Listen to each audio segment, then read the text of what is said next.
on the war in Ukraine as President Vladimir Putin will hold a signing ceremony on Friday to add 4 territories of Ukraine into Russia.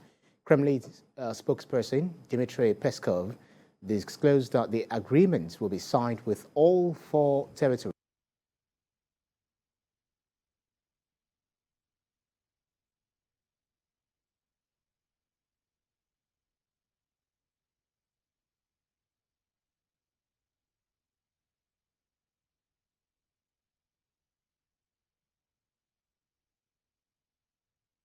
to join Russia during the ceremony. President Putin will give a major speech and will meet with Moscow-appointed administrators of the Ukrainian regions. President Putin's decision to incorporate the regions into Russia means Moscow will annex vast areas across eastern and southern Ukraine. The United States and its Western allies have condemned the votes as sham and threatened never to recognize their results. Now, Sweden has found a new leak in a major undersea pipeline carrying Russian natural gas to the European Union, making it the 4th discovery this week. Denmark also reported same gas leaks in the Nord Stream 1 and 2 pipelines earlier this week, raising the possibility of a deliberate attack. There is more in this report. European countries say they will ramp up security around oil and gas installations after the suspected sabotage of 2 major pipelines in the Nord Stream 1 and 2 pipelines from Russia to Germany. These provoked investigations into the cause amid fear of possible sabotage. The EU, US, and NATO have suggested damage to the pipelines between Russia and Germany is deliberate, but have not blamed Russia directly. Denmark's armed forces on Tuesday released video showing bubbles rushing to the surface of the Baltic Sea above the pipeline and said the largest gas leak had caused surface disturbances of well over 1 kilometer.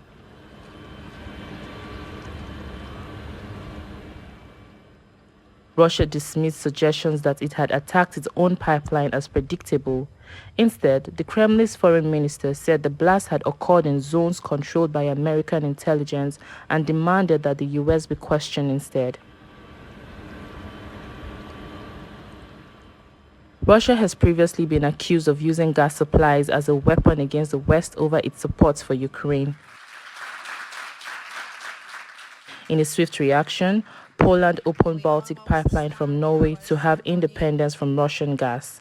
The Baltic pipe is one of the Polish government's flagship projects to ensure Poland's energy security and full independence from Russian gas. The very concerning events of yesterday, with leaks from Nord Stream 1 and 2, highlights the urgency of increasing our energy security in Europe. In Poland, the rest of us have to admit, you have seen this clearly for many years, and you have taken steps to free yourself from Russian energy. Norway, which is not in the EU, said it would deploy its military to protect oil and gas installations. The Nord Stream 1 pipeline, which consists of 2 parallel branches, has not transported any gas since late August when Russia closed it down, saying it needed maintenance, which has caused prices of gas to soar in Europe, where countries have struggled to find alternative supplies of energy used to heat homes, generate electricity, and run factories. Not away from Russia-Ukraine crisis, one of the most dangerous storms to hit the United States in years has left 2.4 million homes and businesses in Florida without power and floodwaters surging inland. Hurricane Ian made landfall around 3 p.m. local time on Wednesday, breaking into the coast. This report takes a look at the devastating effect the storm has had on the coastal city. Dramatic scenes saw a hospital roof blown off, cars submerged and trees ripped out of the ground. The Category 4 hurricane was later downgraded to a tropical storm. At least 20 people are missing at sea, and some others have been rescued to a hotel where they hope to return home after the storm passes. I think I got my purse and maybe a cell phone, but that's about it. I mean, because it just rapidly went up so high so quickly. It's just you had to get out of there. It was either that or probably like a good 9 or 10 houses that are going to be the most flooded because it kind of like tapers off when you get around the corner because it's a circle. Yeah. So I think a lot of those people have left if they didn't leave already. However, Floridians were warned that the most dangerous 24 hours lay ahead. The mayor of Tampa urged people to shelter in place through the night into Thursday morning. Radar indicated tornadoes in Kings Point. State Governor Ron DeSantis described Ian as the biggest flood event Southwest Florida has ever seen, and announced that 7,000 National Guard troops are ready to lead rescue operations into flood zones. The most recent update by the National Hurricane Center for the track of Ian places landfall at the juncture of Charlotte and Lee counties. And so if you think about where we were 48 hours ago with a much different track, 24 hours ago looking a lot like Tampa Bay, and then each model and then now the performance of the storm is causing the Hurricane Center to move it southeastward in terms of where it's on the west coast of Florida. Meanwhile, President Joe Biden delivered an update on the preparation in Florida on Wednesday. Before I began, though, speaking of health, you all have been reading and hearing about the hurricane and Hurricane Ian and its impact it's going to have on our fellow Americans down in Florida. Yesterday, I spoke with Governor DeSantis for some time. We discussed what we've done to prepare for the hurricane. That includes dispatching hundreds of FEMA personnel and activating thousands of National Guard members. I've also developed a search and rescue team and deployed them to multiple federal agencies, and they're already on the ground and ready to help as we speak. Ian is now continuing to move north through Florida. Virginia has also joined Georgia, North Carolina, South Carolina, and Florida by declaring a state of emergency. Cuba's western coast was hit by Ian on Tuesday. Power has now been restored in some areas after the island was plunged into total blackout. Let's talk this through by speaking with Senior Consultant on Climate Change Impact and Adaptation at Atkins, Justin Ude, who's joining me on the news. Thank you so much for joining us on the news this time. Talk to us about the extremely dangerous conditions that Hurricane Ian is unleashing in some parts of the United States. Thank you so much, Brian, for this opportunity again, and good afternoon. It is yet another one, and if you recall, we've been saying that these disasters will become more frequent and more intense, and I think Hurricane Ian is an example. The challenge we have is that, from understanding it, is the intensity and the strength of the storm is more than possibly what was predicted initially, or what they understood on ground, because having over a 240 miles per hour speed of wind is not what they would have wished to have, but that has become the reality of the event, which has led to the disastrous nature of Florida that we are seeing now: homes being destroyed, livelihoods being destroyed, power outages, and if you like, this is not going to be, it's not going to end now. It's something that will become more frequent. If it is not going to be intense storms, it could be other form of related, if you call them climate-related disasters that will happen in the nearest future and as we go into years coming. So it is this something that is unfortunate, but we need to now begin to plan and be well equipped to deal with this, because the damage already has been done to the world climate or global climate. So that's what I think is the situation of things at the moment.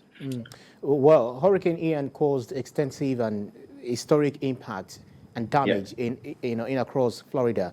I'm not sure Florida has ever seen a flood event like this. How do you think the government has been reacting to emergency situations so far?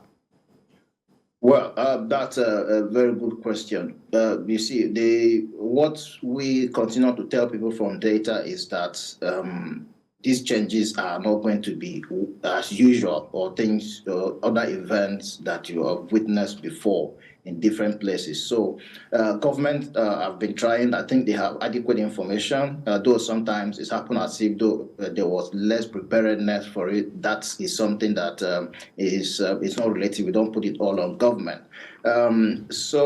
Planning to deal with these issues and getting people informed. But in this particular case, I think the information came a little bit late to me. I wouldn't want to say give people information 24 hours to the time. It takes a lot to evacuate if access, creating access and getting valuables out of where they are, getting people is really multifaceted. So that reaction needs to be more now timely, if you ask me, going forward, and government need to have adequate data to accurately predict the intensity of these events before they happen. Well, looking at the climate change and the global warming and etc., would you say some of these things are the cause for what we are seeing or what we're experiencing across the globe, especially in Florida, as we're discussing? Yes, it's not unrelated to climate change, if you ask me, because, like I said before, the world is really struggling now to keep global temperature at 1.5. As we speak, we're around between 1 and 1.1 degree Celsius generally, right? So if we're having this intensity, what will happen if we're going to get to 1.5, or in other scenarios we're going to get up to 2? Nobody wants that to happen. Okay, so it is not unrelated. The frequency, the intensity are all indicators of what we know about what climate change could cause. So there are things that could be done. It's not going to be, if we know that it will happen, then we can plan on how to deal with this. So there need to be effective national coordination. That has to be on time. That is one thing to do. Need to also review their storm risk assessment and ways to which they understand the predictions and inform people right on time. Community engagement has to come in there. But I quite understand also that community engagement requires some level of technicalities to make that happen, and there is not too much of the communities can do, but local counties also need to respond to this, drafting some law enforcement into the equation. Because if you recall what happened in 2005, rather during the Hurricane Katrina, most people until the day before were saying Americans don't live in tents, so they couldn't leave their places to safe areas that were designed for them to live. So some people need that kind of psychological understanding of the intensity before, during, and after this event, so that they can. Dr. Rudy, sorry to jump in. Before I let you go very quickly, so what's the big take-home, the take-home message for the people who are affected by this storm, or those that are finalizing their preparations, or those that are already hunkering down? Well, what they need to, it's unfortunate this has happened. What's coming handy is that people need to begin to insure their property, insure their houses and other valuable goods in attempts to get maybe part of what their values are. That is very, very important. People also need to begin to rethink the way we live our lives. This is broadly speaking and involves even government organizations, because it's all about emission, isn't it? So if we reduce how much anthropogenic emissions into the atmosphere, then we do hope that we'll begin to drive down these emissions and drive down a lot of these indicators. Then we'll have a safer world to live. It has to do with a lot of things, I quite understand. So energy transition is a critical issue to look at it there. Rethinking renewable resources is there. Investing in new technologies that are available that could capture carbon and store it differently. These are things that will need to happen. But for evacuation and resettlement, governments have got plans to see how they safely resettle people that have been affected. Well, Senior Consultant on Climate Change Impact and Adaptation at Atkins, Dr. Justin Ude, thank you so much for joining us on the news. Thank you so much. Thank you.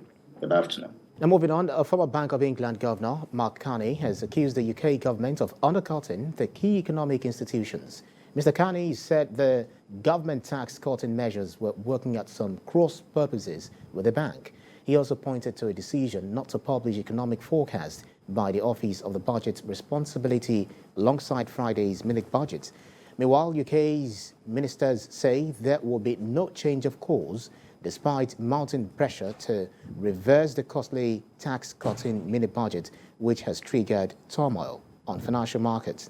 The Bank of England was forced to launch a temporary bond buying program as it took emergency action to prevent material risk to UK financial stability. But Chief Secretary to the Treasury, Chris Philip, says the government would stick with its growth plans.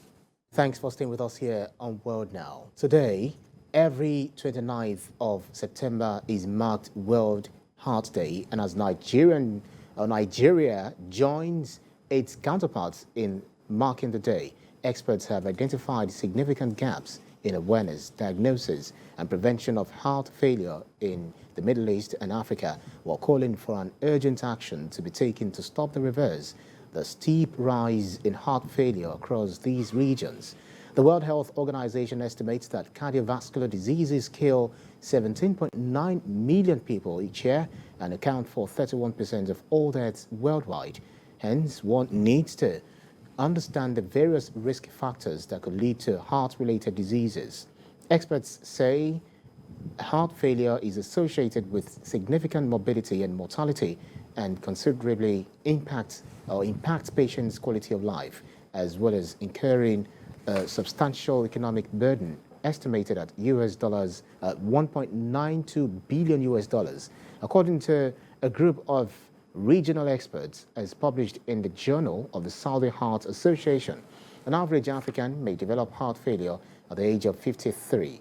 They also identify diabetes, obesity, smoking, and a socioeconomic transition, high consumption of fatty foods as the main contributors to the higher prevalence of heart failure.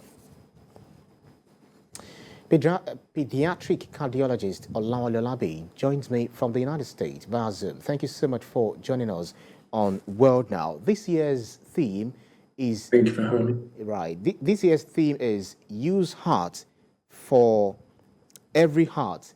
This might sound a little confusing. Help us understand what this means. Good afternoon. Thanks for having me on. Yeah, use heart for every heart. It just means use actually compassion and your heart to treat every heart.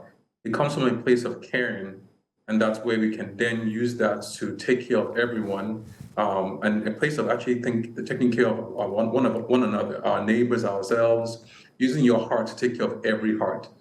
It's a thing of everybody has to be involved in this, both locally, federally, and internationally. So using your heart to take care of everyone, because every heart counts, everybody counts. So it's not a thing where we can just ignore some people because of their socioeconomic status, but we're going to use our hearts to take care of every heart that's around us, from childhood all the way to adulthood. So how important is the heart in the overall well-being of a person, and what are the activities or inactivity that people do world over that usually have negative impact on their hearts? So the heart is essential in the care of everyone. It's the first organ that helps you in when you want to move, when you want to do things. It helps you in activity. It keeps you alive. It keeps you moving, and it's essential to take care of because you only have one heart. To develop heart failure and those things that come along with heart failure is a very big risk. It has high morbidity and mortality associated with that. So it's essential that we take care of our hearts. From each individual, avoiding things like smoking, high alcohol intake, poor dietary intakes.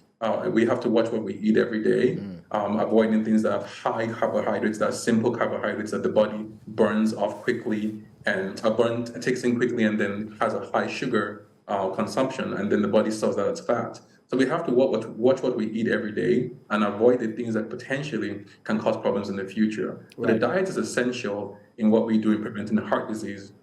And then being mobile, being active, exercising daily. We're swiftly running out of time, but very quickly. So if the heart Okay. is having some problems, some kind of problems, what exactly are the symptoms that one can actually always look out for?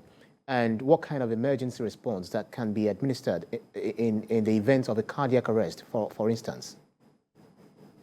For the simple symptoms, if initially can be chest pain, difficulty breathing, shortness of breath. But if that becomes pressing and is urgent and you're having those pressing concerns, that you have more chest pain and it's unrelenting chest pain, you can try taking an aspirin and get into a hospital as soon as possible. In centers and areas where there's good emergency services, you can call for 911 to come to for the emergency services to come get you. Over here in the US is 911. But at least if you think you're having a cardiac episode, you can take an aspirin and then go to the hospital, and that can help to potentially save your life at that point in time. Right. Well, thank you very kindly, pediatric cardiologist Olawale Olabi, joining us from the United States. Thank you so much. Thank you for having me. Rwanda, where one of the last main suspects in the 1994 genocide, is due to go on trial at a UN tribunal in The Hague. Felicien Kabuga is charged with genocide and crimes against humanity for his alleged role in the slaughter of about 800,000 people, mostly ethnic Tutsis. Prosecutors allege he was behind hateful messages against the Tutsis and funded and armed militias to kill them. He has pleaded not guilty to the charges. Mr. Kabuga was arrested in France's capital, Paris, 2 years ago after evading capture for about 26 years and was accused of distributing machetes to militia groups and financing them. Prosecutors are expected to call more than 50 witnesses in a trial that could last for years. Survivors of the genocide have called for swift justice, fearing he may die under the presumption of innocence. The United Nations Special Coordinator of Improving Response to Sexual Exploitation and Abuse, Christian Saunders, is advocating punishment for persons engaging in sexual exploitation and abuse. Mr. Saunders stated this during his week-long visit to the Central African Republic. He said those who do not subscribe to the values of the United Nations need to be held to account. While in Central African Republic, he met with senior peacekeeping, humanitarian and development officials present in the country to discuss how to strengthen the approach to combating sexual exploitation and abuse.